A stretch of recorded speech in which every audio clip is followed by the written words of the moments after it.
Hello once again, and welcome to the third and last event of the online series on African and Black diaspora romance, co-hosted by the Center for Black Diaspora at DePaul University, the Center for Contemporary Literature and Culture at Birmingham University, and the International Association for the Study of Popular Romance. I am Martina Vitackova, as you can see probably on my screen, and I am co-moderating today's roundtable together with Lynda Spencer, to whom I will give word in a minute. But first, some annoying housekeeping rules. Please, the roundtable is being recorded, so unless you are speaking, mute yourself. And if you are not one of the speakers on this roundtable, please turn off your camera as well. It should happen automatically, but you never know. We do have approximately 90 minutes. We'll see how we go with time. You are very, very welcome to ask questions in the chat. Please do not wait till the very last moment. So if you have a question, just drop it, and me and Lynda will be keeping an eye on that. And now my word to Lynda.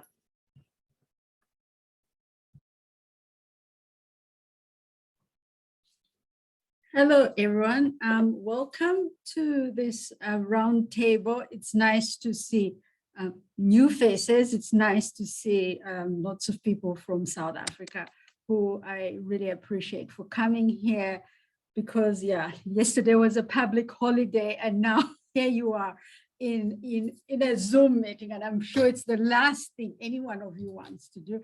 And I think some of you I persuaded you. I said it's not going to be so discoursive. We're going to be talking about romance, and yeah, I would like this to be a conversation between us, the speakers, and you, and just our thoughts on romance and how we read romance in Africa when you got into romance. So it's not going to be very academic, but that doesn't mean that it's not serious. And this is what I always say, is that for me, romance is a serious business. And this roundtable is a precursor, well, it's part of the series from the Black and African diaspora, and they kindly allowed us to take part in the series.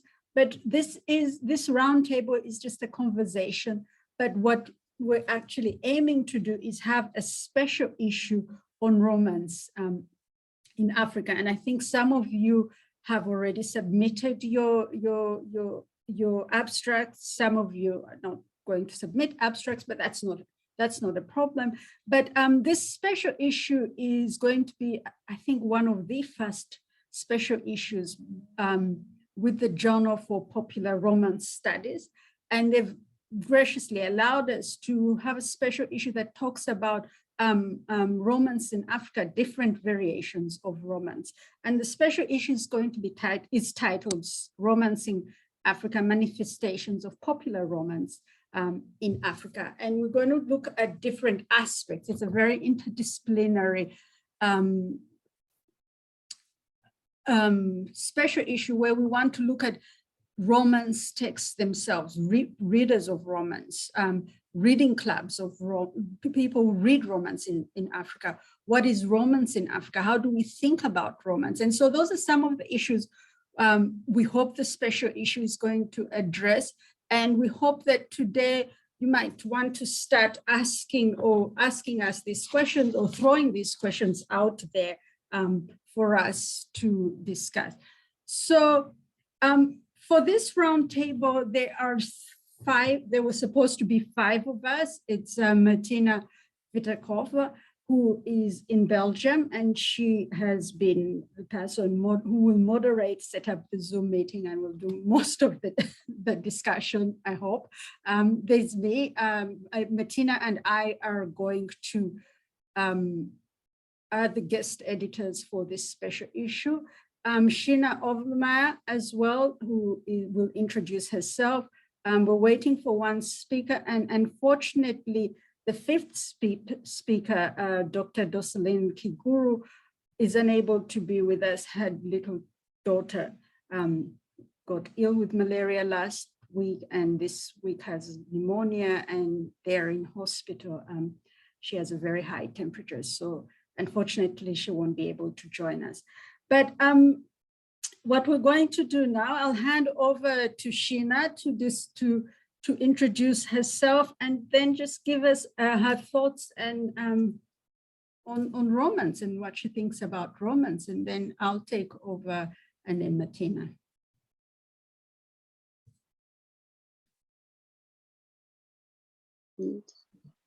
No. Okay, you're on. What am I doing, Lynda? Can you hear me? Yes. Okay.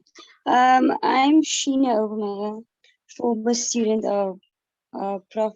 Lynda Spencer, who ungraciously left me in Stellenbosch for greener pastures in Grahamstown. But I have faithfully stayed put, and I'm now about in 2023, I will finish my master's in English. It doesn't have anything to do with romance, but because I'm a romantic reader, everything has everything to do with romance. So what I was trying to do is disability studies, because I have a disability, and I thought that that would be cool and niche. But then I actually found out that I was reading for romance, and nobody, and I don't mean nobody, but very few people understand how I read. And Lynda's one of those people who understand that I read for romance. So I was always looking for the happy ending and why they don't get married and why the crippled girl is cured and why. And The Bluest Eyes, probably the most romantic novel I have ever read. All of Toni Morrison's novels are the most romantic things. And yes, there's violence and there's abuse and people hit each other, but that's how Black people love each other. I once casually I think in my third year, was asked, not even sure if everybody's familiar with Ethel Fugard's Boesman and Lena. I was asked if it was a romance, and I said yes. And they asked me to explain why. And I don't know, but I don't know if you realize, but Lena follows Boesman all over the country. And he beats her senseless. And they half kill somebody. But that doesn't matter if she continues to follow him around. And that's romantic. So I think I found my Boesman now. But yeah, the jury's still out on that because I'm always in love with someone or something. But romance. Oh, and what I'm currently reading now is the Neil Steele. I can't remember the title now, but it's the first time I've read Neil Steele, and it's very complex. So I'm really taking my time. I hope I've said enough.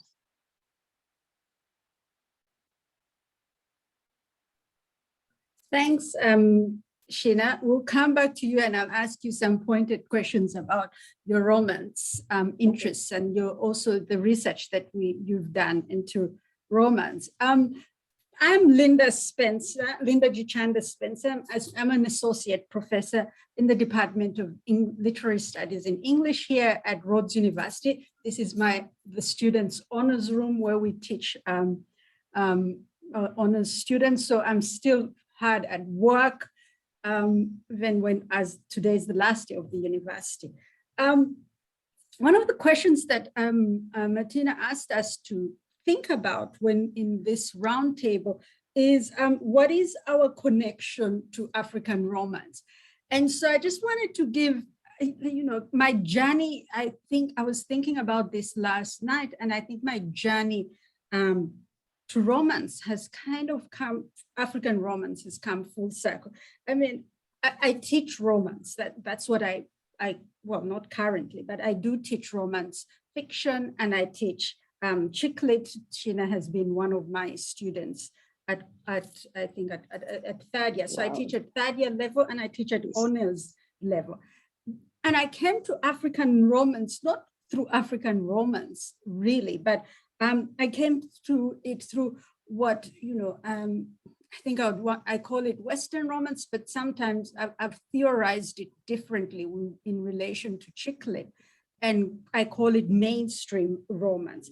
But I came to romance in particular via Mills and Boon, Harlequin, and romances, silhouette romances. I don't even know if that publishing house still is around. Barbara Catlan, I'm sure some of you know these books, and Danielle Steele. So Sheena, you're talking about you only finding Danielle, coming to Danielle Steele now, late in your life. Danielle Steele was one of the first romantic authors that I read. And most of these were as a teenager in boarding school. And when I was thinking about my relation with romance last night, I was thinking that I don't remember when I first bought a romance book. I don't remember when I don't know when I bought a Mills and Boon. And the reason I don't know is because in boarding school, all you did was you just exchanged books. You just, and if you're in boarding school, you're there for boarding school in like, in East Africa, in Uganda in particular, you're in boarding school for 3 months. Somehow you figure out where all the romance books are. If you're an avid reader, as I was an avid reader, you just figure out where all the romance novels are, and you keep exchanging one romance book to another. You track it down, and that's how I got into romance. Just reading secondhand copies, third-hand copies. I have no idea where these romance books came from, and so reading and it was just, I don't know. You like the book. I like the books because they were short, first of all. Secondly, they always had an HEA, a happily ever after. You knew how they were going to end. But I still found myself reading these books all the time. And by the time the term ended, I was confident I had read all the books that were in the school. And then you just waited for another term. And I can't even remember any owner of any of these books, because they just went from one person to another person to another. So that's how I got into romance reading as a teenager. And then if you fast forward, I mean, the other romance books that are not part of the genre, but as Sheena said when she talks about Toni Morrison or even Arthur Fugard, you find romance in different fictional novels. And so you'd say in The Concubine, in Efuru, you find those African, what we consider the canon in Africa, you find romance there, but it wasn't the same as reading Mills and Boon, because there you had your happily ever after. And so and growing up and reading romance in Uganda, there was no taboo to reading it. And maybe it was because I was in a girls' school, an all-girls school, so you just had to read. And then fast forward to my master's degree, which I did in the African Literature Department at Wits University. And for those of you who are at Wits, Charlene, Dina, Grace, you know that in Braamfontein, where the Truworths is, there's a shopping center there, and there used to be a bookstore there. And I walked into this bookstore and I found a shelf full of Danielle Steele. So Sheena's Danielle Steele, she's fine. Yes. An entire, and it was just mind-boggling for me. And I remember standing there and looking at these books in awe. I think it was the first time I'd walked into a bookshop that had these books that I used to read as a teenager. And I wanted to, like, I didn't have enough. I was just a student, but I didn't have enough money. But there was a lot of like kind of FOMO that I wish I had the money. I'll just buy all these books.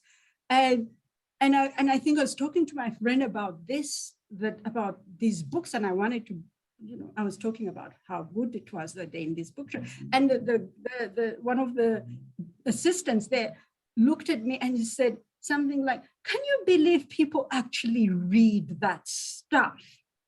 And I think that was, for me, the beginning of, yes, we read this stuff and there's nothing wrong with that and with us. And I've been very defensive about it, but what's wrong with reading romance? So my critique of romance didn't come from actually critiquing the text. That came as I started working and doing research in romance. My critique came from the way in which people look at people who read romance and who think that there's something problematic about reading romance. And so it's something that I think I am trying to still prove that, yes, people read romance for a number of reasons, and there's nothing wrong with reading romance. And so when I went to, I can't remember, my memory doesn't serve me right now, but in the African literature department, so I don't know if it was when I was looking at these books, but anyway, before I finished that degree, Stephanie Newell came as a guest lecturer, and she offered a course on, I think it's popular audiences and media. Dina and Grace, if I've got the title wrong, but I think it was popular audiences and media. And part of the thing, she was the first lecturer, it was a new course that was being offered. And the first thing she did was to talk about romance. And she was talking about romance in Ghana. And it was the first time I began to think about romance as in a scholarly way. And when she talked about romance in Ghana, I was like, what is she talking about? Is there romance in Ghana? What is she talking about? And then she started to explain how she came around, how romance in Ghana and the way in which it was, it manifests or in Ghana is completely different from when we think about Mills and Boons, Harlequin, Danielle, still that kind of publishing houses or those kinds of authors. And she was talking about romance in Ghana in particular, and the way it found itself serialized in magazines, in a magazine called Obasira. And we had this long discussion. And then suddenly I was like, okay, this is how I'm going to answer that question. Can you believe that people actually read that stuff? So it's this quest that I'm on to say, yes, people read that stuff. And why do they read this stuff? And people think it's just the books, but there's far more than just the books. And so for me, that's how then that was my entry into African romance. And once I got into African romance in that way, then I started to think about, okay, what is it then I was reading? How do I go back to the Mills and Boons, the Harlequin romances? What was I reading, and what is this? And what are the differences? And what are the similarities in this romance? And we'll pick up on that, Martina. I think I've gone a bit long, so I'll keep quiet for now. You did perfectly. And I think you're voicing much of our emotions and passions about reading and researching romance. So I will introduce myself as, well, firstly, I will have to say that Tlalane Mansia was supposed to join us, but she, for one or another reason, she cannot log in. She will try later on, so maybe she will join us in like 20 minutes, but at the moment she's in a Zoom jail and cannot log in. So we will see how that works out. So sadly enough, we're from 5 to 3 speakers, but I'm pretty sure that with all that love and passion for romance, we can definitely fill those 90 minutes, and hopefully also with all the questions from the other participants. So I am Martina Vitackova. I am a guest professor at the Kent Center for Afrikaans and the Study of South Africa in Belgium. But I originally am from Czech Republic, which was Czechoslovakia back then, and spent 5 years living and working in South Africa, which is also where I shifted my research from highbrow literature to popular romance. I have a background in theory of literature, and I'm a feminist literary scholar.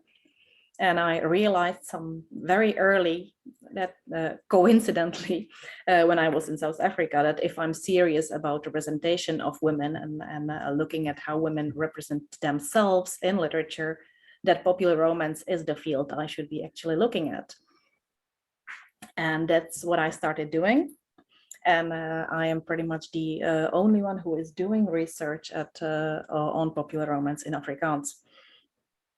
And about my reading, I just very recently finished The AI Who Loved Me by Alyssa Cole, which you all should read. It's amazing. And I can't wait to start reading The Heart Principle by Helen Hoang. So those are like one of my favorite authors. And I also really, really love Penny Reid's quirky romance. Anything Penny Reid writes is totally my cup of tea. So that is my romance. And Lynda spoke about her quest of defending romance readers. And I totally recognize myself in that as well. I have two quests. I have a quest to defend romance readers, but also the academic research of romance. That is a valid academic discipline and it should be taken seriously. Text of popular romance is just as important matter to study as detective fiction or horror or anything else, or a very highbrow novel. They all have their merits and they should all be taken seriously. So that was me.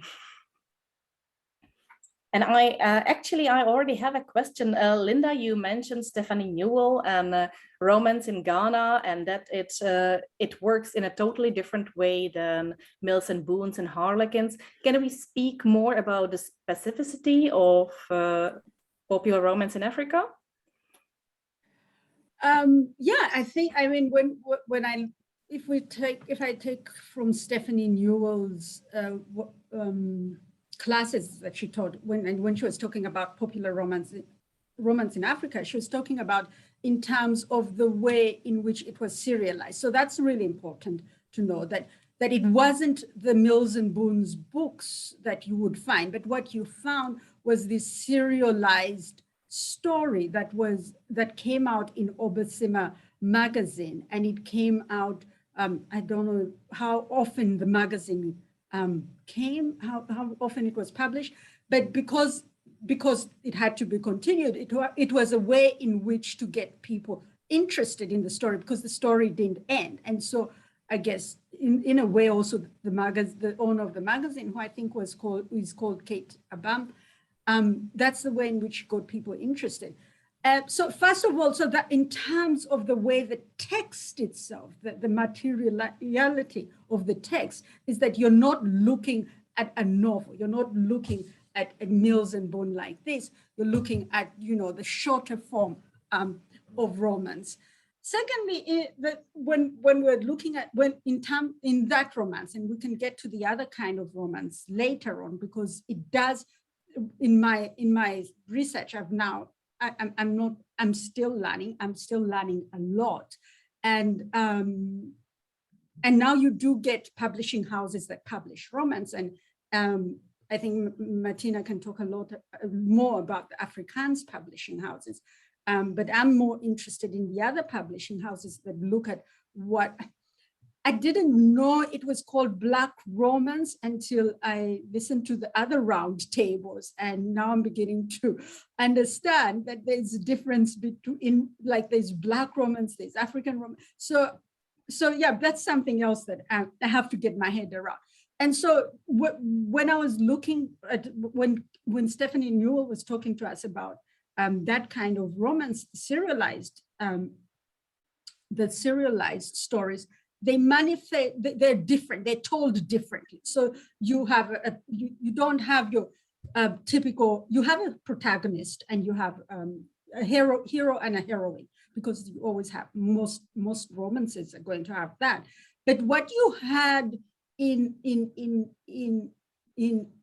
the serialized version, or in what I began to find out after I started doing that romance, and I started looking also at Uganda and romance in Uganda and how it was being written also in magazines. The romance that you found did not have the happily ever after one. Two, it also tended to deal with social, political, economic issues. So and cultural issues as well. There was something that the writer was trying to relate to the audience in that, whether it had to do with patriarchal attitude, whether it had to do with traditional attitudes, there was something else that was coming out in those romance, and it wasn't formulaic at the beginning. The Stephanie Newell one, well, not Stephanie, it's not how it's the Ghanaian romance was not formulaic in any way, but you had romance, and so that I think that was one way of saying, aha, romance is not just, you know, a lot of people think it's just fluff, it's escapist, and I'm like, yeah, so what is wrong with that? But when you put it across, after Janice Radway's, you know, book on reading romance, when you started to look at the way in which people in Africa, or at least the Obasima readers were reading romance, and the way in which romance is read elsewhere, at least in the West, it wasn't necessarily the same. And so I think for me, one of the biggest differences was that, well, the form, first of all, the form, that there were no big publishing houses to just publish these texts, but also it was a bit more critical of societal attitudes than you would have in, let's say, your typical Mills and Boon. So that was the one thing that I found quite interesting. But before we continue on that, I wanted to go back to Sheena and talk to Sheena, because Sheena, one of your honors paper, at least your long essay, dealt with readers of romance, because when people tend to kind of like think like, why do we read romance? And what Sheena did was to go and interview these people that read romance. So Sheena, can you tell us more about that project of yours? Okay, it's kind of poetic to me now, 10 years later, that I should be asked to say anything about it, because the paper is truly terrible. And I didn't even get a good mark. And I'm still upset about it. And my academic record reflects it. And yes, I do look at my academic record ever so now and then. But I digress. What I was actually saying is why it's so poetic is because when I say I'm from Cape Town, I actually mean I'm from the Cape Flats. So, and I don't mean the Cape Town where there's the sea and there's the mountain. I mean the Cape Flats where people think you would dodge bullets or something, but it's really not that hectic or complicated. But I mean, I'm from that Cape Flats where they write stories about us killing each other. And why it was so interesting to me too, it's some people we would call mochis, like Muslim women who read romance. It was so shocking to me because I was like, you do what? And why? And how do you like culturally and ethically defend your religion versus what you're reading? And what they told me, which may or may not be true, these this a romance club in Rhinelands, or it's called the RCC. Or yes. Anyways, it's a big thing because it broke off from the public library in Rhinelands because they weren't allowed to have romance novels. So firstly, this is something I didn't know because my mother has always let me read whatever I wanted to. And because she is a romance reader, she let me read romance. I didn't think that there was anything wrong with it. And where I found the Danielle Steele book was in my house. I said, Mom, I need to read romance because I have this thing with Lynda and she expects me to be prepared. And lo and behold, she just put her hand into the romance, actually a library. And she said, yeah, is Danielle Steele okay? And I was like, Lynda would be really impressed because she loves Danielle Steele. So, yes, that's why I started reading it. And it is really complex because it starts with a male protagonist And it's got nothing, I don't even know where the woman features or when she's going to feature, like I'm only a few pages in, but it's really complicated to read romance, and it doesn't feel like escapism to me, because if you're really in love, like, it's like being heartbroken and then listening to Adele 30 that just dropped. It's the saddest, most beautiful thing.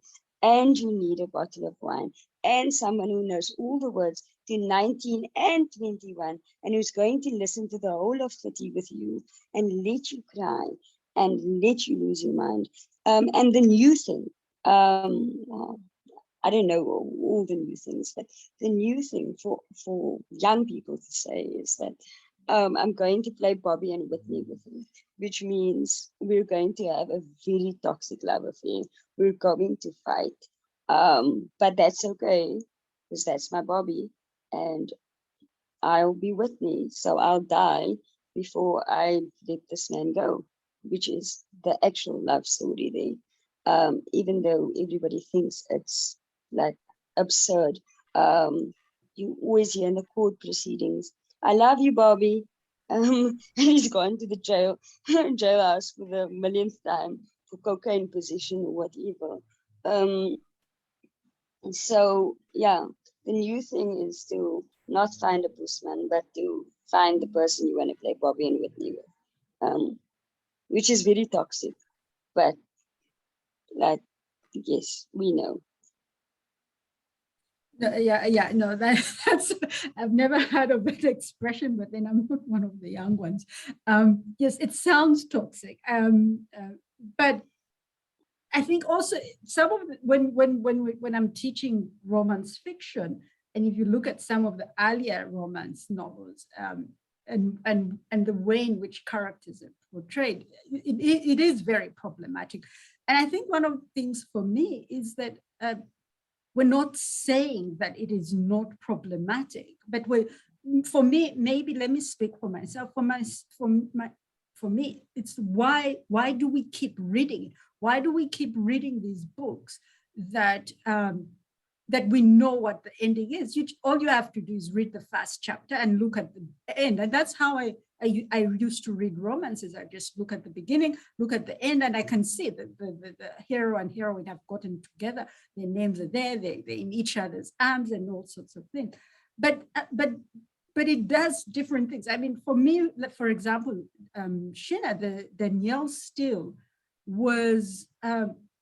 I always cry when I read Danielle Steele, because Danielle Steele is a romantic novel.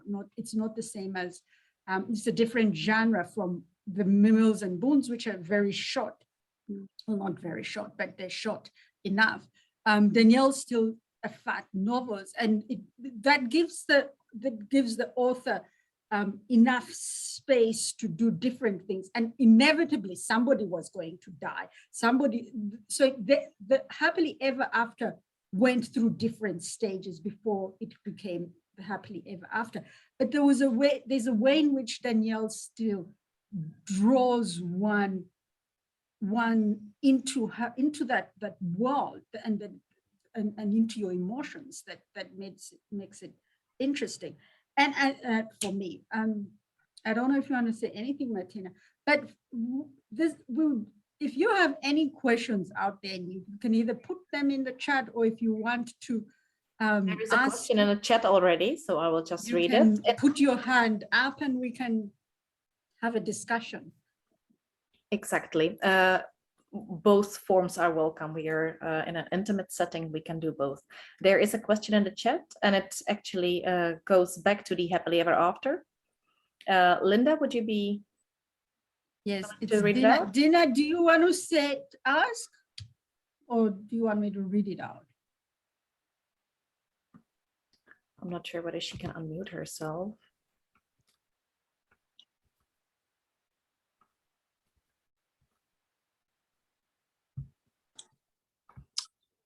Oh, okay. Hi, Lynda. Hi, everyone. Hello. I'm very amused at this because I was trying to hide. either way, thank you so much. I mean, just listening to all of you, I just remember my days at Victoria Halls under my blanket at 11 in the night as somebody patrolled and tried to get us all to sleep in boarding school. Anyway, Lynda, I've always found it interesting, the argument that you know, African romance, you know, the happily ever after is kind of like an elusive aspect of the genre, in the sense that, and quite visibly, it doesn't follow the formula that we have with your Mills and Boons and your Harlequin romance, because those are kind of almost mass manufactured and presented in some kind of typeset, if you want, for lack of a better word.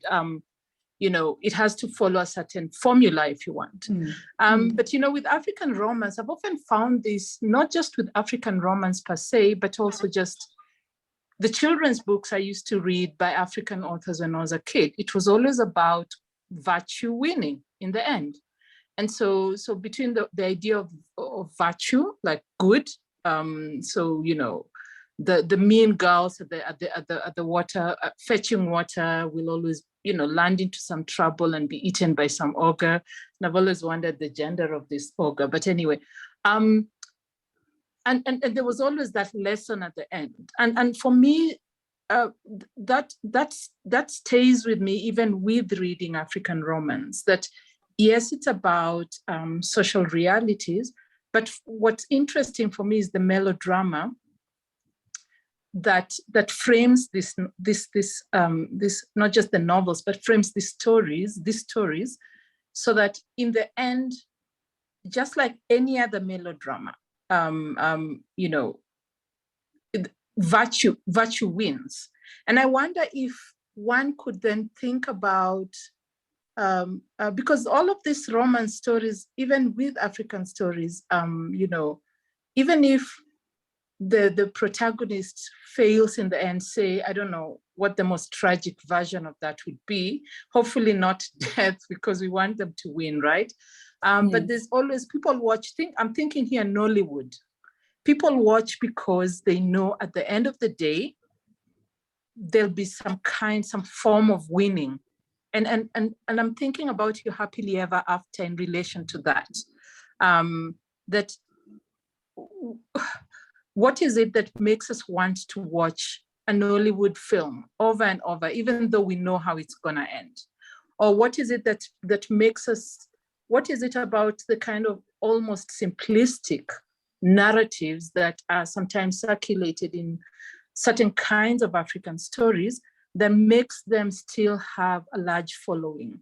And for me, I'm quite interested in, you know, debating more on this, because, you know, yeah, we share these questions. Thank you. Thanks, Dina. I don't know, and that is part of, because it's almost like I don't want to equate it, but there's something addictive about reading romance or watching Nollywood.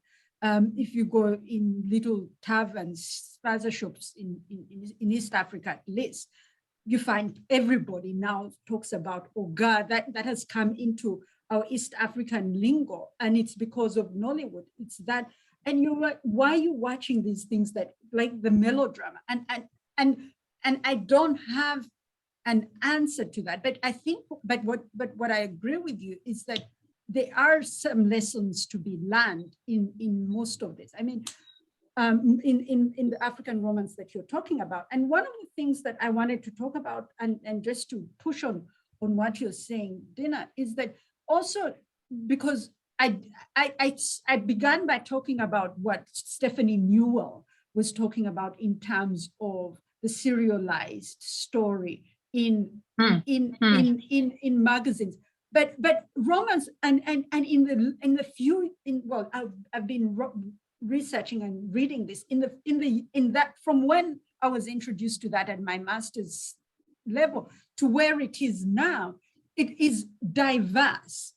So African romance itself is different. So right now, part of what the research that I'm doing is there are those publishing houses. And Cassava Republic has its imprint, Ankara Press. Kwela Books has its imprint, Sapphire Press. I mean, Martina will talk about the Afrikaans version. You had, going back to Nollywood, Dina, you had Nolly Books. And Nolly Books was started by Moki Makura, who is a South African-based Nigerian. And that exactly was what she said. She looked at Nollywood and she said, why is it that Nollywood is as successful as it is across the continent? And I'm just going to speak about the continent because this is where we are, and I don't know what people do out of the continent. But in terms of Nollywood, it is very successful on the continent. I mean, after Bollywood, Nollywood must be one of the most successful cinema out there. And she thought that if Nollywood could do that, if they can have these small budgets and they're able to produce these movies, which they produce in two days, and yet they make money out of them, why can't someone do that through publishing books? And so she's created what she then called Nolly Books. And for those of you who have never seen a copy, this is what a Nolly book looks like. And she created it because, and one of the things she was doing was she wanted to have that same impact. I don't think, and that's another question that I have no answer to, is that although I'm saying to you, Dina, that there are these publishing houses, and we can talk about these publishing houses on the continent that are producing African romance. If you go back, one of the things about this is that they're very short-lived, in that they don't have, no one has the longevity of Mills and Boon. We're going into centuries of that publication. They don't have the longevity. So Nolly Books was out for maybe 2-3 years. And I can talk about how then Nolly Books, which started from the idea of Nollywood, turned into Nolly Books and then turned into television series for those of us who are in South Africa and watch ETV. The books were turned into series on in. So you can see the way in which even the romance in Africa moves, or I don't know what I want to say, but the way in which it travels, that's what it travels is different from, I think, the way in which other romance travels. And so you have different, when we look at African romance, there are different ways and different ways of reading and understanding. So you can look at it from the publisher's point of view, you can look at it from the reader's point of view, like Sheena did, but you can look at it in the way, as you say, through the canon. You can look at it through magazines. There are different ways in which we can think about romance in Africa, because it is not necessarily the same as it is in the West. Okay, thank you. Sheena, do you have something to comment on that?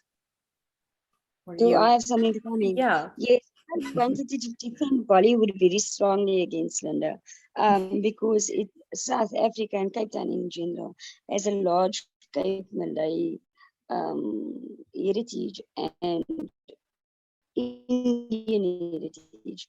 And I am colored, yes, but somewhere someone is Muslim. One of my aunts, I don't know, and I even look Muslim. So, and most people actually assume that I am. So for us in Cape Town, Bollywood is something that I grew up with, because Kubi Kushi, Kubi Gai is the most romantic thing. And yes, I cry all the time. And yes, I know the story backwards and forwards, and I know what's going to happen, but it is very sad and very romantic. And I'm also colored, so obviously I'm Afrikaans. And the new thing is Elif. If you're watching ETV, if you're watching, I think it's on E Extra, Elif, All those Turkish soaps have now been dubbed into Afrikaans. And now it's amazing because now you hear colored voices. Yes, they're pretty and they're blue eyes and light hair and all those things. So they look white, but their voices are definitely Roderick Jafta, and like people that we grew up listening to. Obviously, Charlene Sooty Richards died too soon, and so we'll never hear Nina's voice quite the same again. So that's why Dali and Mattia and Phila Sekund is popularized right now. And yes, I prefer to read Afrikaans because it is very more romantic than English by any stretch of the imagination.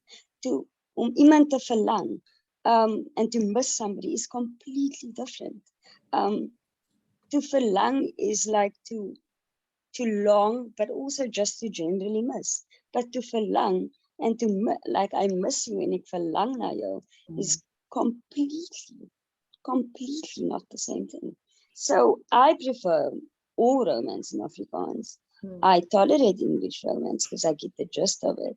But if you want romance, you should be watching Sewende Laan or like anything in Afrikaans, because that's where the melodrama is at. Like if you just read if you actually understand Afrikaans and then read the translations, it's great. I don't know why people stopped watching Sewende Laan or why it's not cool anymore. I stopped because it's not cool anymore, but then I started again because I was in Oudtshoorn and people there watch Leaf and people watch Sewende Laan. So I had to get with the program. And now I also don't know why Isidingo, the best soapy ever existed, has ended for I don't know why. And I'm sad about all those things. And I'm happy as well. Because now Kevin Smith gets to do other things other than being Frank Xavier. Because we know he's the hottest colored man that ever existed in the world. Yes, but that's why we watch colored people on TV. Because he will never stop being hot. Like, I've now found the new appreciation for the younger ones. But yes, I don't know. I'm just talking nonsense at this time. I hope I'm making sense. Oh, you are. You definitely are. But yes, romance is changing all the time. It's changing all the time. The game is changing all the time. I was having a conversation with Lynda about dating in your cities now. And she was like, I have no idea what you're talking about. And I said, I know, but I'm 30 plus and single. So obviously the dating game has changed.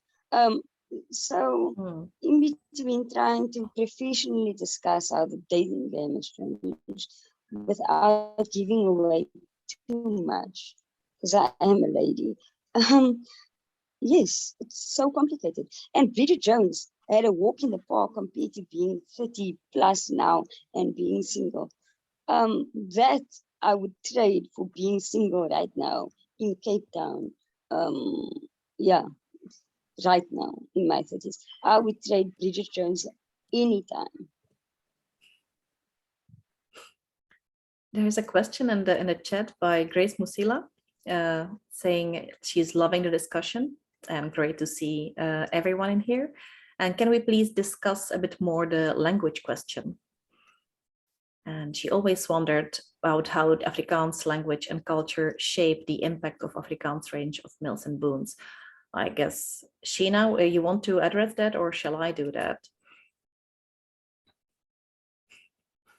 I will just very shortly, because this panel is on Black romance in Africa. And there is, as far as I know, there are like 1 or 2 titles of Black Afrikaans writers in popular romance. There is more happening soon, hopefully, but we are not there yet, even though the publishers are actively trying to actually get Black Afrikaans romance writers to write their stories for the imprints of especially now I totally missed publisher, but I will remember soon. Anyway, what happens in Afrikaans is in 2 sentences, and I will just drop the subject, that there is Afrikaans. Firstly, there is a publisher who is translating Mills and Boons into Afrikaans. So the original English American Mills and Boons are being translated in Afrikaans, and there are Afrikaans original multiple actually series and imprints, and they have different fire levels, and there is a whole universe happening in there, but it's still very, very wide. We had first a Black Afrikaans romance writer being published 2 or 3 years ago. Clifford D. Norton is working on a manuscript. I hope it will be out soon, but that's what's there at the moment. But speaking of Black romance in Africa, and that was actually a question that came in the previous 2 events. Can we, with the 3 of us or with all the participants, can we come with a definition of Black romance in Africa? Is there a thing?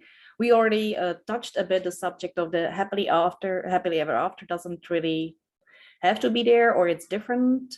Also the serialized stories and the ongoing way of the narrative. Can we come up with a definition, or is it impossible? Is it too broad? What do you think? It's too broad. There's no way you can come up with a definition. I knew that. But I just want to go back to what Grace is asking here, because I think it's important, and it's a very valid question, because and I think what is limiting us is because we're under this series where we were supposed to talk about Black romance, but with the special issue, we're not looking at Black romance. We're looking at romance in Africa, which will encompass Afrikaans romance. And so I would like to push you a bit more, Martina, to talk about, because you've done a special issue on Afrikaans romance, because one of the things that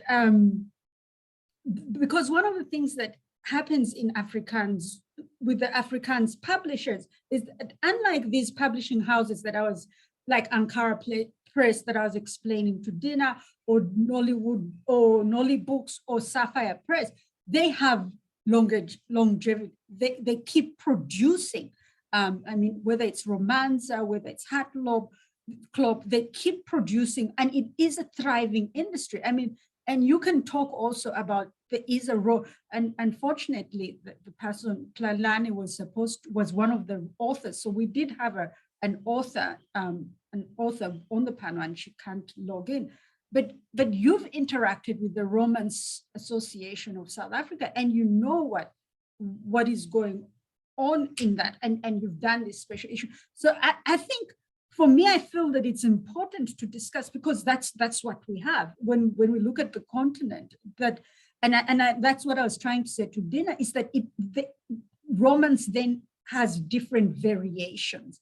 And what Sheena is saying is also quite important, is that the language then, especially Afrikaans, is what Grace is asking about. Then language expresses romance differently. So I'd like us to talk a bit more about that. Okay, I can do that. When you just made me think, and you're definitely right, what is happening at Afrikaans popular romance at the moment, it definitely Africanizes the tropes and the genre in general. There you have, of course, the one publisher who just translates Mills and Boons, but there you have very native South African Afrikaans specific romance that is so culture specific, and it's so recognizable and probably not easy to follow for someone from the outside, but it's there, and it does something to the genre, and it's interesting, and it's especially in like last 5 years, there is so much more diversity happening in Afrikaans romance. It's fascinating. And I just hope like the other languages will follow. Well, English South African popular romance is already there, but it's fascinating that it's happening. What you mentioned, Lynda, that there is a longevity and they're earning money. Just recently in 2020, a new publisher in Afrikaans started, and they are, I know, and they are publishing only popular fiction. They are doing reprints of like other detective and thriller stuff from like earlier days, and they're also publishing a new popular stuff, not only romance but other popular genres as well. And they're still alive and publishing even in these circumstances. So it's fascinating to see happening, and I think there definitely is something to do academic research on, because it tells us something about the society as well. So Grace wants to know, is intrigued about the poetics, and I know. I mean, I used to watch Seven Dilan. I'm not. I don't catch languages quite quickly like she does. But yeah, she was intrigued about the poetics of Afrikaans.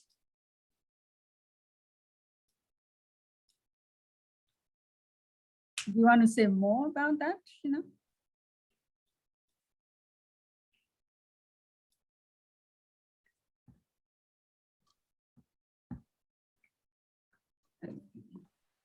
Can you hear me? Yes, now. Now we can. Okay. So firstly, Lynda, when you said Grace, I didn't know you were actually talking about Grace, our Grace. Can she hear me and or see me? Because I'm very, very excited. I'm freaking out. I miss you both so much. And thank you, Grace, for asking questions. And also, I'm a bit confused about Afrikaans Black writers. Has anybody ever read Rada Jacobs? Even the biography? It's basically about how she got married 5 times to like random people, and it's great. And there's no sex involved because she's Muslim, so she's not going to write a love scene. But her first husband touched her boob, and that's how she knew he was the first husband. And that's the man she had her children from. So I'm very confused about colored Afrikaans romance not being popular, because I could write down my parents' love story and it would be shocking to you. You would put us all in a mental asylum, but they do love each other. And I get that. So I don't know what this thing is about Black Afrikaans or Black romance in Afrikaans not being popular. I think maybe we limiting the genre to such an extent that that's why you wouldn't think that Rada Jacobs is possibly a romance. She's published so many things. I couldn't get through all of Rada Jacobs, and I despise the way she writes because it's so plain. But now I get it. 10 years later, I get it. You write in your own voice. And yes, we can't sound like Toni Morrison because we're not Toni Morrison and we never will be. But write we must, instead of speak we must. Yes, so I have no idea what this conversation is about. Black Afrikaans writers not writing it. I really don't get it. Maybe it's because I read through the lens of romance, but I don't get what the fuss is about.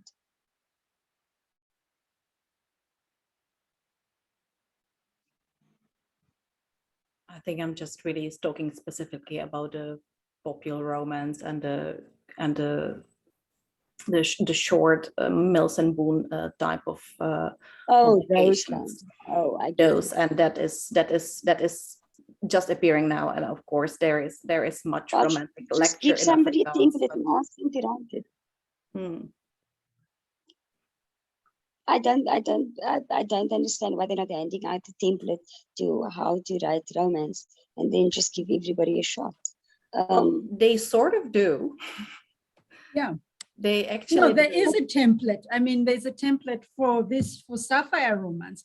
So I think one of the things that you're picking on, and I think that in the last roundtable or the masterclass, or Professor Hendricks was talking about, was that looking at genre it's important to look at romance through genre, not through the novel. Because if you do that, then you do what it is that you're doing, Sheena, which is you look for the romance through the different, whether it's Rada Jacobs or Toni Morrison, whatever. And so and I think it goes back also somehow to Dina's question. Was it Dina or Martina? You said, can we give a definition of romance? We can't give a definition of African romance because it doesn't fall into the formulaic all the time. Sometimes it does. And if you look at with Sapphire Books, there is a template on there used to be. I downloaded it, but I don't know if it's still there, where they would tell you, this is how you have to write a romance. And you had to make sure you fulfilled all those things before they published it. So Ankara Press had the same thing. Ankara Press had also like very, very specific author guidelines. And actually every series does have that. I'm sorry, I interrupted you. I'm sorry. Yeah, no, so I'm glad to hear that. So if you look at when you come to the big publishers. I was just agreeing that I'm glad to hear that. Pardon? Sheena? It's okay, go ahead. So there's when you look at the publishers, there's something that they're doing. But if we take, and one of the things that I was trying to say to Dina is that if you look at the variation, or in my short or last, 15 years of looking or studying or trying to research romance in Africa, it has evolved in different ways. So when I started with the serialized articles in newspapers. And then by the time I was done with my PhD, there wasn't even Nolly books hadn't yet come out. It came out about, I think, the year after. The publishers, all of a sudden, there was this influx of publishers that were published that had imprints that were focusing on African romance. And that's at that point, that's when I began to also see what it is that they were doing, because now it was a way in which to tell stories, whether it was Ankara Press, whether it was Nolly Books or Sapphire Press, to tell stories from the continent. Because I said that at the beginning when I read romance, there was no critical lens. So for me, it didn't make, I didn't see what was wrong with reading about blonde and blue-haired people that I like. I mean, I'm Uganda. What did I know about this? But there was nothing critical. I didn't see it as being problematic. But now, as you grow up and you grow old and you grow wiser, then it is problematic. I don't know these spaces. I don't know these places. So what you have when you have these publishing houses that are purposely publishing, that are aiming to publish romance in the style of Mills and Booth, there's something that they're doing in which they're now trying to tell stories from the continent, from whether it's south, from whichever part of the continent that they're talking about. And you can see that there's a complete shift. And so one of the other things that I'm interested in when I look at these publishing houses is not just what are they publishing and why do they publish and then why do they fold up very soon, but when they're publishing, what is the difference? And this goes back to what you were talking about, Dina. And the difference is not so much because these ones, when you look at them, let's say, let's just say the size. This is an Ankara Press, and this is Mills and Bourne. So if you look at them, the size is pretty much the same. If you look at all four of them, these are 4 different texts. The size is pretty much the same. So it's almost like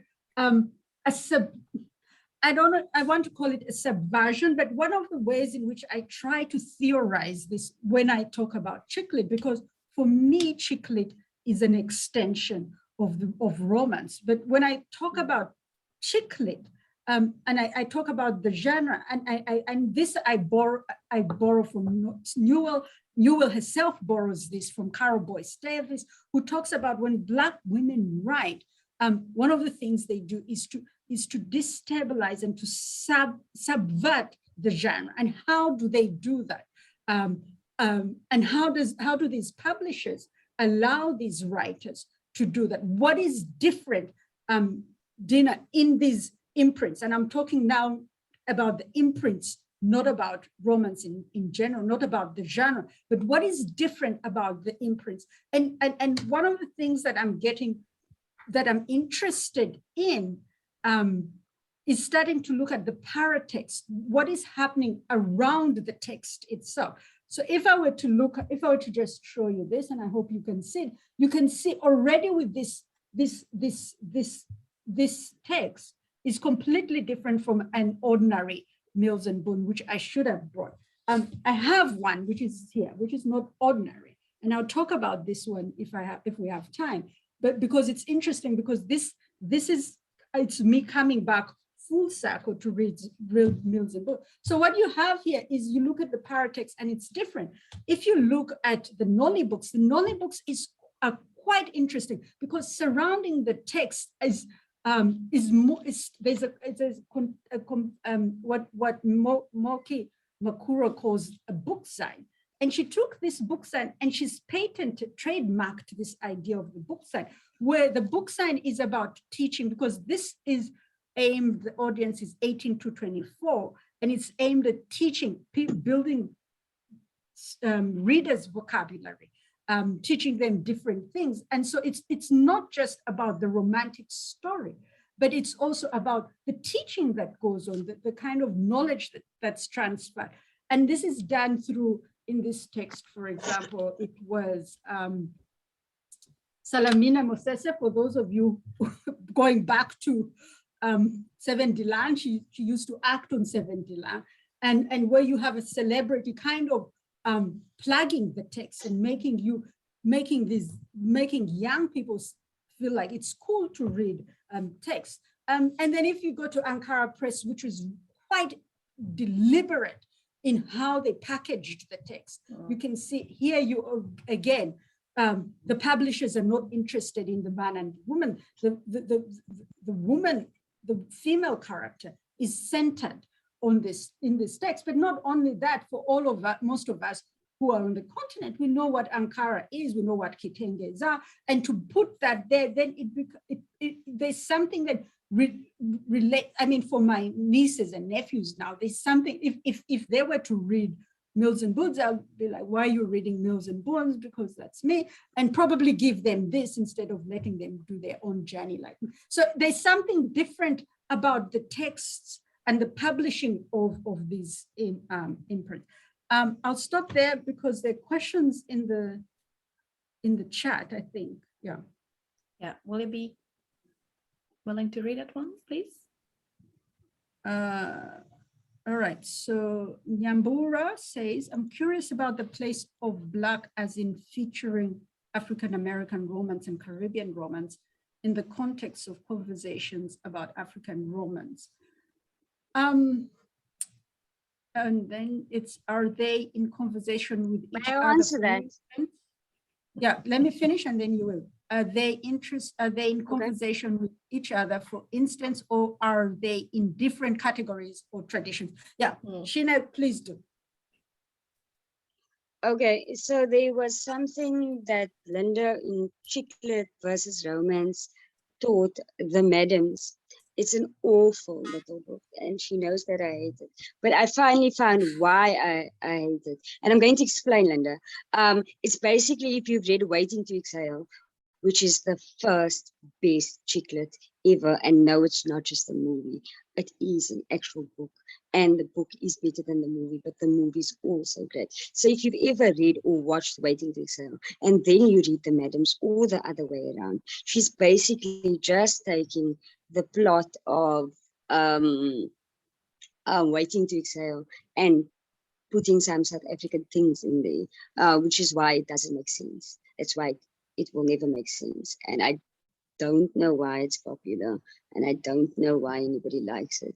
But that is my answer to the question about, does African American romance have anything to do with each other? Yes, definitely, because sometimes we, like coconut, is basically the bluest eye, but it's written differently, and yes, it's written beautifully, but it's different and it's the same. Mother-daughter problematic relationships. So yes, because there are cultural differences, we can go back and forth, but at the end of the day, we're actually talking about Black people here. And do we experience love in the same way? No. But are there relational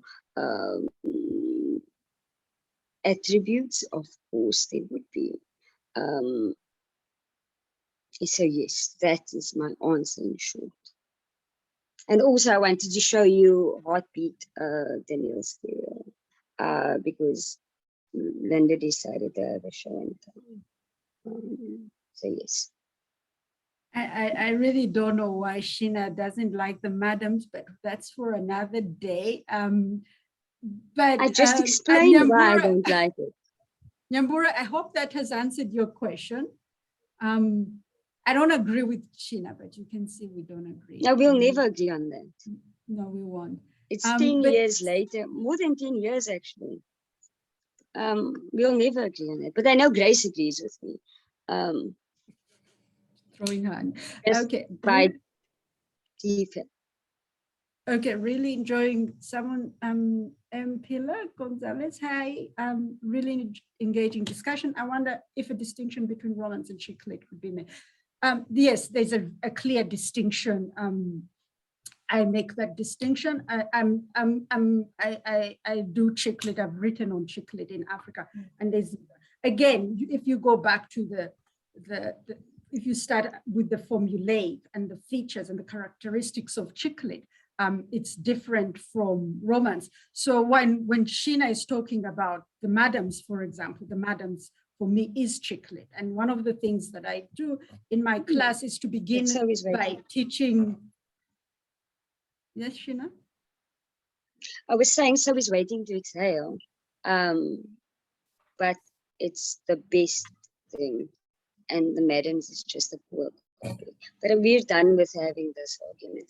It's unnecessary. Yes, Sheena. But Sheena, the thing is, I have to teach from when I'm teaching students in a South African class, and I have to look at what is being produced in South Africa or on the continent. And so, yes, there is different. I'm not saying Waiting to Excel is not, but I'm looking at African chick lit.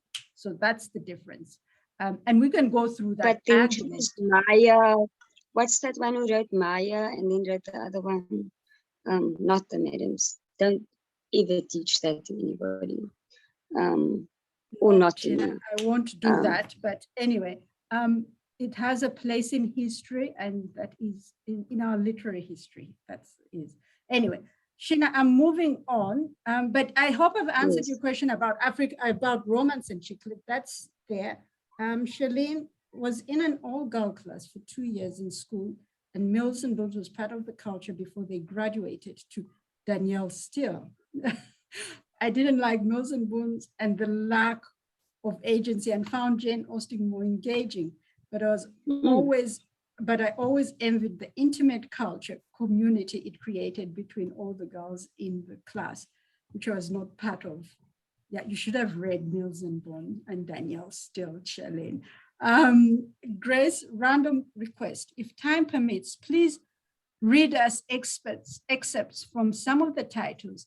It would be lovely to have a taste of these narratives. Okay, Martina, do you want to say something while I look for an expert? I would sort of like to come back to the chick lit popular romance distinction.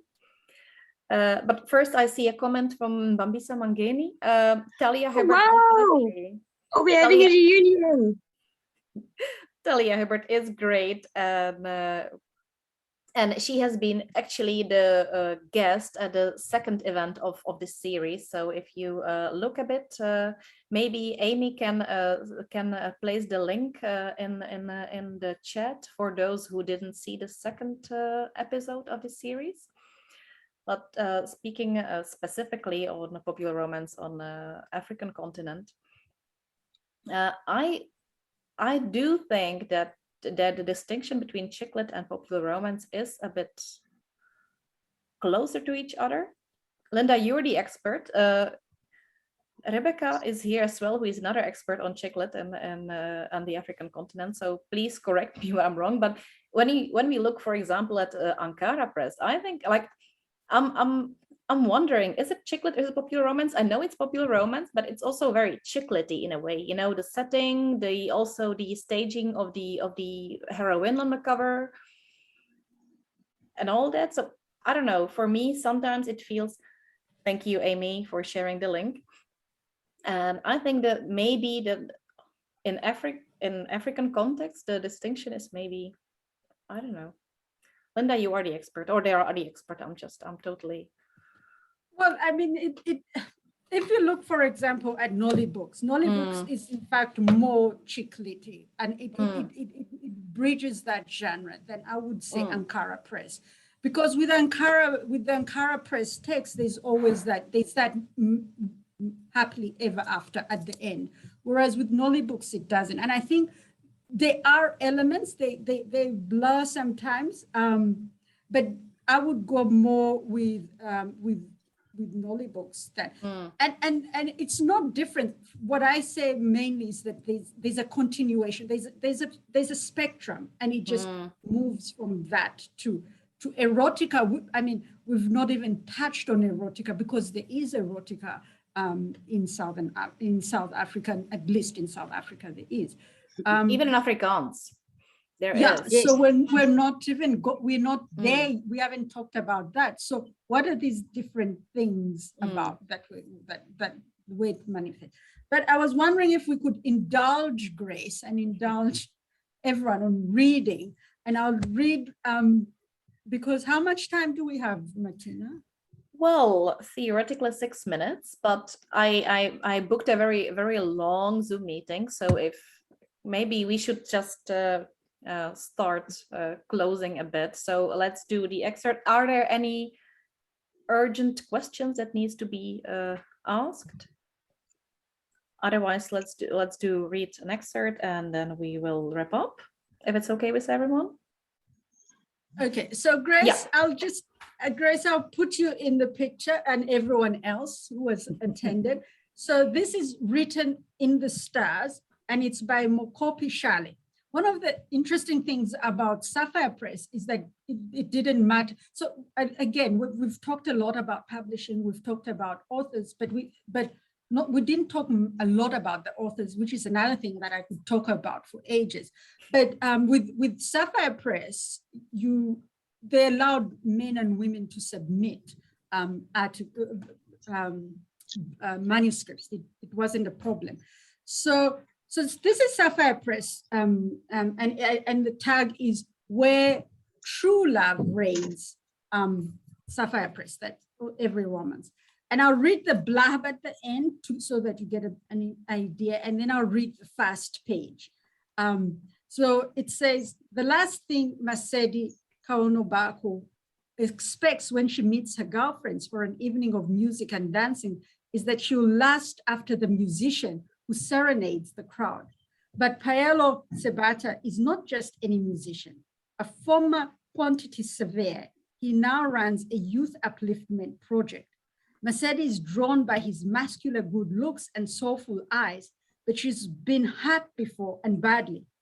Paolo too is dealing with a painful past that keeps him from moving forward. Soon these two will learn that they've been brought together by forces stronger than themselves, and that their destiny is written in the stars. And so that's the title of the book. And so It starts, and I'll read just the first 2 paragraphs because we need to go. The voluptuous, well-toned Mercedes sat in a quaint little restaurant in the Kahesho shopping center in the middle of Freden Park, waiting for her girlfriends to arrive. The late afternoon sun glinted off the sloping vista of green trees spattered with red, green, and black rooftops straight up to the horizon to the west. The weather was quite warm for October, and Mercedes had taken advantage of it early that morning by donning flowery palazzo pants and a spaghetti-strapped chiffon top in a light green pattern with red slip-on wedges. She failed to notice the admiring glances of men and women who studied her while she typed a poem into her tablet. She smiled to herself as the words flowed from her, took a sip of her iced water, and lifted her face to savor the end of the week and the beginning of the weekend. Mercedes glanced around the restaurant at the rapidly filling bar area. It was clear that everyone was enjoying the array of sundowners. The joy-filled laughter of the patrons filled this restaurant.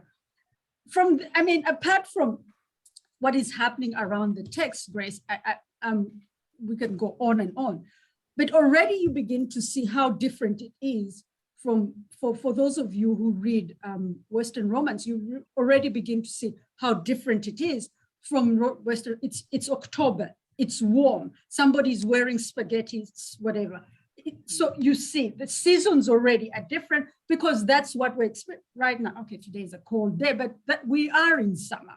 This is the period. So you can see that the setting, which is important, and we haven't gotten to the text. So Grace, thank you for bringing us back to the text, because when you go back to the text and you look at the text, whether it's exotic or wherever it is, the setting seems to be familiar, something that one can relate to, maybe at least on the continent. And it's important, that is very important in these imprints of African romance.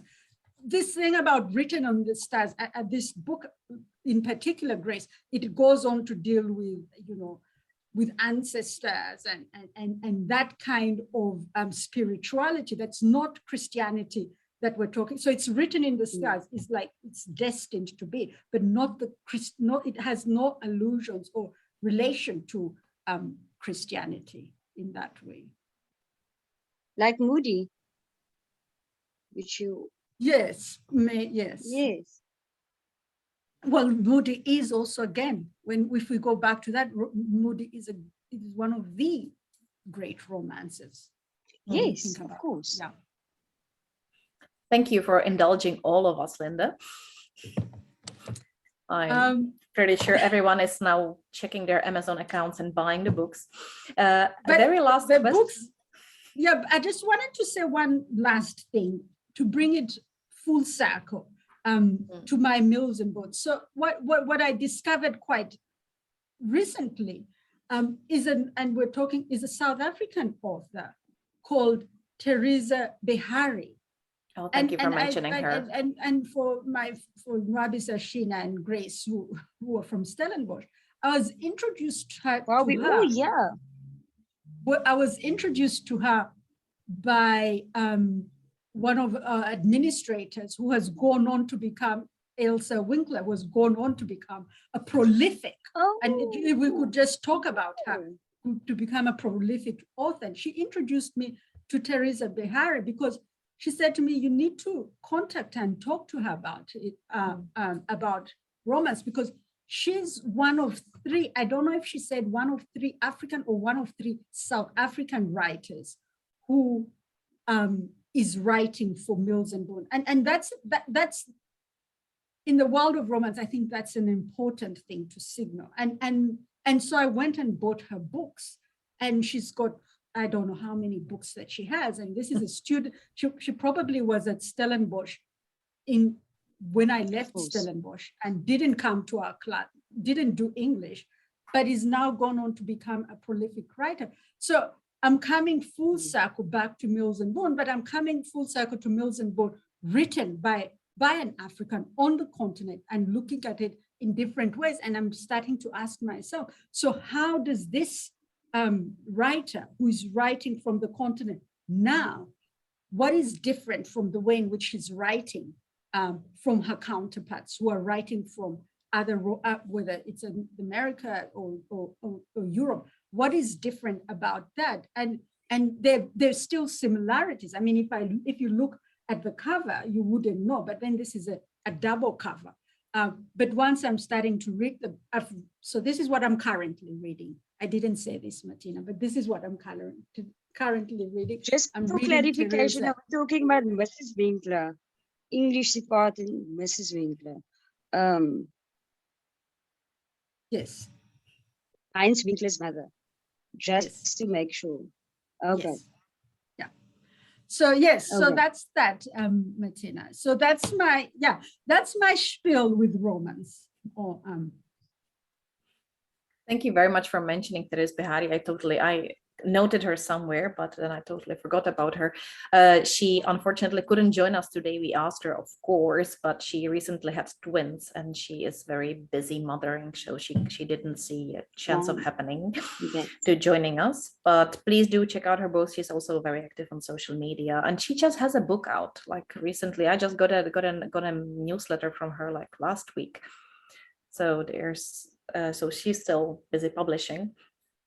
One question that came up, and I know we're over time, but there is a question that came up in all the 3 events of this series. Is that something specific you really liked and you would like to see more in popular romance in Africa? I think that's actually just what you mentioned, Lynda. So I don't want to put words in your mouth, but is that is that it, or is anything else? well, look, if I would like to, I would like to.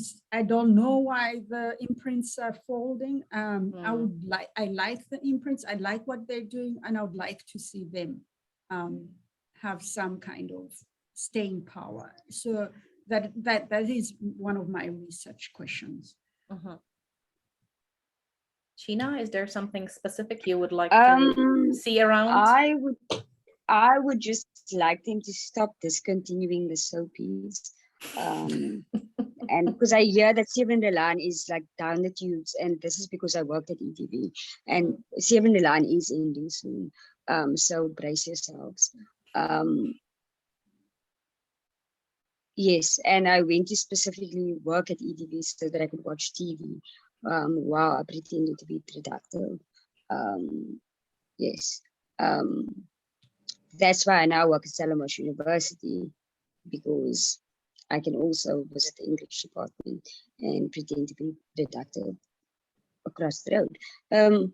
Yes, so I would just like them to stop ending like the big soapies, because we know we call it ended, but we know why, but that's not the point. Yes, I would just like the soapies to like have a little more. I'm not sure about romance and whether it should still be in trend, but can we please just stop ending the soapies? And the only reason the soapies are ending is because not enough people with money are watching the soapies, because it's all built around ad space. And it doesn't matter that Afrikaans people like Igoli, but they're not buying the Omo and the whatever that comes on during the space that was advertised. And that's the only reason why shows end, is because people with money aren't buying the things, because these days we have Netflix and those kinds of things, so we don't have to watch the ads, but the ads are important for keeping things on TV. So yes, also with magazines, the ad space is important. That's what keeps the magazine going. So if you don't book out enough ads, the magazines will stop producing. Huisgenoot and The You, and the very, very popular Kayer now, which is actually the best magazine, and people don't read it enough and don't buy it enough. It's only 20 Rand. So if you actually want to do yourself a literary favor and you're halfway interested in Afrikaans, the Afrikaans is so simple that you could just follow it. And there's a lot of English in it, and there's a lot of biblical scripture, and there's a lot of recipes. So please buy the Kayer.